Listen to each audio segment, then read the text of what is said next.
Hello everyone, मैं प्रदीप कुमार आगाज IAS institute के यूट्यूब चैनल पर आप सभी का स्वागत करता हूं। तो आइए आज के इस वीडियो में हम लोग बात करने वाले हैं शासन व्यवस्था से रिलेटेड यूपीएससी के प्रीलिम्स और मेंस के लिए आज के जितने भी करंट अफेयर के टॉपिक हैं हम आप लोगों के लिए लेकर आए हैं। तो चलिए देखते हैं। तो देखिए, प्रीलिम्स के लिए जो टॉपिक है वो इंटरनेट एवं mobile association of India know your customer है, सूचना प्रौद्योगिकी अधिनियम 2000 है, आईटी अधिनियम की धारा 67 है, 67A और 67B। और मेंस के लिए जो टॉपिक है वो ऑनलाइन गेमिंग है क्षेत्र पर है, स्वैच्छिक आचार संहिता का प्रभाव और इसके कानूनी निहितार्थ है। तो चलिए हम यूपीएससी के प्रीलिम्स और मेंस के इन सभी टॉपिक के बारे में पूरे विस्तार से चर्चा करते हैं। तो देखिए चर्चा में क्यों है, आइए समझते हैं। हाल ही में ऑनलाइन गेमिंग उद्योग ने स्वेच्छा से हस्ताक्षरित एक आचार संहिता तैयार की है। यह कदम उद्योग के लिए स्वविनियम में और अधिक स्थिर वातावरण बनाने के प्रयास का प्रतीक है। भारत सरकार द्वारा ऑनलाइन गेमिंग मामलों की जिम्मेदारी इलेक्ट्रॉनिक्स और सूचना प्रौद्योगिकी मंत्रालय को सौंपी गई है। तो चलिए अब हम लोग गेमिंग उद्योग द्वारा अपनाई गई आचार संहिता क्या है, आइए इसके बारे में जानते हैं। तो देखिए, स्वयं को नियंत्रित करने और बढ़ती चिंताओं को दूर करने के लिए 3 प्रमुख लॉबी समूहों इंटरनेट एवं mobile association of India, E gaming federation और ऑल इंडिया गेमिंग फेडरेशन ने स्वेच्छा से एक आचार संहिता पर हस्ताक्षर किए हैं। आचार संहिता पूरी तरह से स्वैच्छिक प्रकृति की है। अपनी गैर बाध्यकारी प्रकृति के बावजूद संहिता का लक्ष्य उद्योग के भीतर जिम्मेदार प्रथाओं को बढ़ावा देना है और इसे स्वनियमन की दिशा में एक कदम के रूप में देखा जाता है। यह संहिता उपभोक्ताओं को उनके द्वारा चुने गए ऑनलाइन गेम के संबंध में सूचित निर्णय लेने के लिए सशक्त बनाकर उनके हितों की रक्षा करने का प्रयास करती है। संहिता के अनुसार ऑनलाइन गेमिंग कंपनियों को लागू कानूनों के अनुसार अपने ग्राहक को जानिए केवाईसी प्रक्रिया अपनानी होगी। इसके अतिरिक्त कंपनियों को अपने प्लेटफॉर्म पर विजेताओं का निर्धारण करने के मानदंड ली गई फीस का खुलासा करना अनिवार्य होगा और उन्हें यह सुनिश्चित करना होगा कि जमा राशि का उपयोग केवल प्लेटफॉर्म पर गेम खेलने के लिए किया जाएगा। यह पारदर्शिता, निष्पक्षता और उत्तरदायित्वपूर्ण गेमिंग और पहलुओं पर ध्यान केंद्रित करते हुए भारत में ऑनलाइन गेमिंग के लिए एक अनुकूल वातावरण बनाने का भी प्रयास करना है।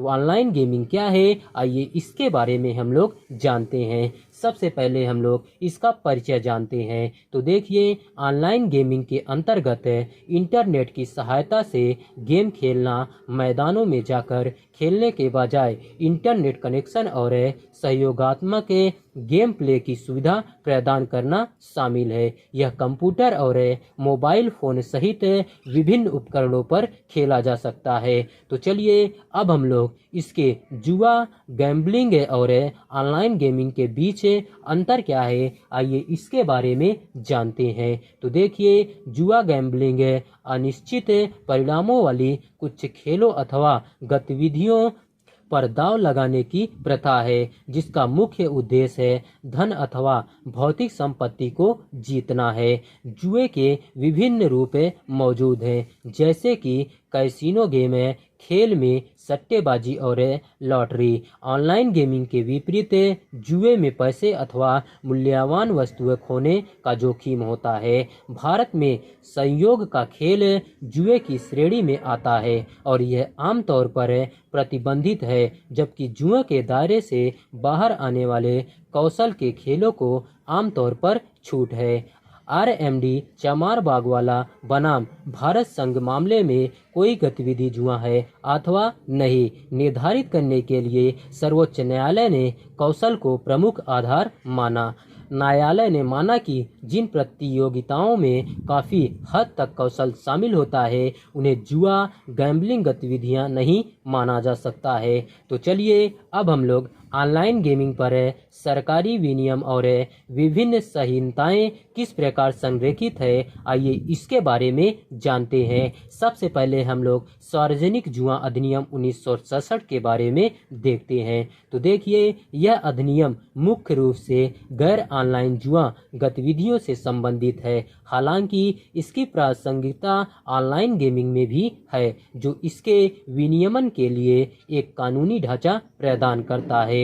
तो चलिए अब हम लोग इसके सूचना प्रौद्योगिकी अधिनियम 2000 के बारे में समझते हैं। तो देखिए, सूचना प्रौद्योगिकी अधिनियम 2000 गेमिंग सहित ऑनलाइन गतिविधियों को विनियमित करने में महत्वपूर्ण भूमिका निभाता है। आईटी अधिनियम की धारा 66 कंप्यूटर से संबंधित अपराधों से संबंधित है, जो ऑनलाइन गेमिंग से जुड़े साइबर अपराधों को संबोधित करने के लिए कानूनी आधार प्रदान करती है। आईटी अधिनियम की धारा 67, 67A और 67B अधिकारियों को ऑनलाइन गेमिंग से संबंधित कानून बनाने के लिए सशक्त बनाती है, जो मौका जुआ और सट्टेबाजी के तत्वों को शामिल करने वाली गतिविधियों को विनियमित करने में विवेक की आवश्यकता को पहचानती है।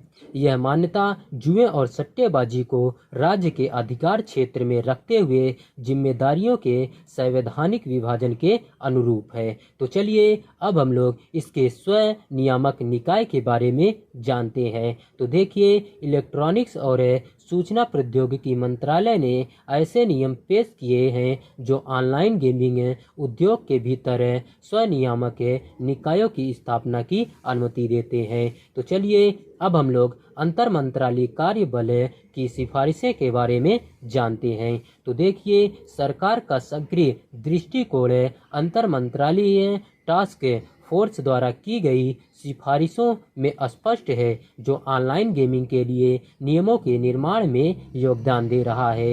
ये सिफारिशें उद्योग के विकास और उपभोक्ता संरक्षण के बीच संतुलन बनाने के उद्देश्य से एक सहयोगात्मक प्रयासों को दर्शाती है।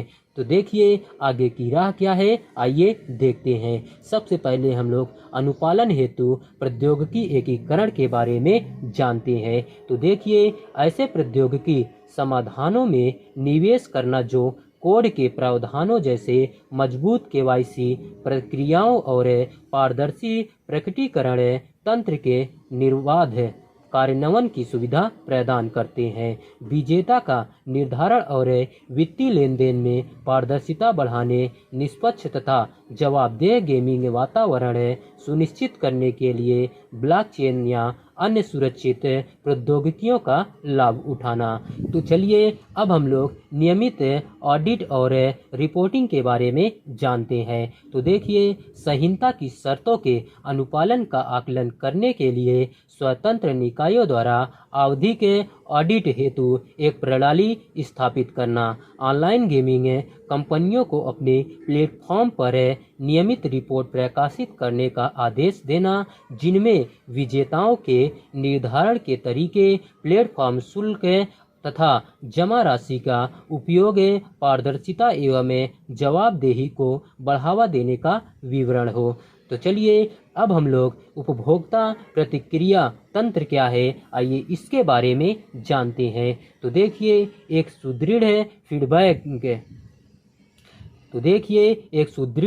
फीडबैक तंत्र लागू करना जो खिलाड़ियों की चिंता व्यक्त करने तथा कूट के साथ उद्योग के अनुपालन पर फीडबैक प्रदान करने की अनुमति देता है। कूट में निरंतर सुधार करने, उभरती समस्याओं का समाधान करने एवं समग्र गेमिंग अनुभव को सुधारने के लिए उपभोक्ता प्रतिक्रिया का उपयोग करना। तो चलिए अब हम लोग अंतर्राष्ट्रीय सर्वोच्च प्रथाओं को अपनाने के बारे में जानते हैं। तो देखिए, ऑनलाइन गेमिंग नैतिकता में विश्व की सर्वोच्च प्रथाओं के बारे में अवगत रहना एवं उन प्रासंगिक उपायों को अपनाने पर विचार करना जो अन्य न्यायालयों में सफल साबित हुए हैं। अंतर्दृष्टि साझा करने तथा वैश्विक गेमिंग समुदाय के अनुभवों से सीखने के लिए अंतर्राष्ट्रीय मंचों में भाग लेना। तो चलिए आज का वीडियो यहीं पर समाप्त होता है। तो देखिए, अगर आप लोगों को इसका पीडीएफ चाहिए तो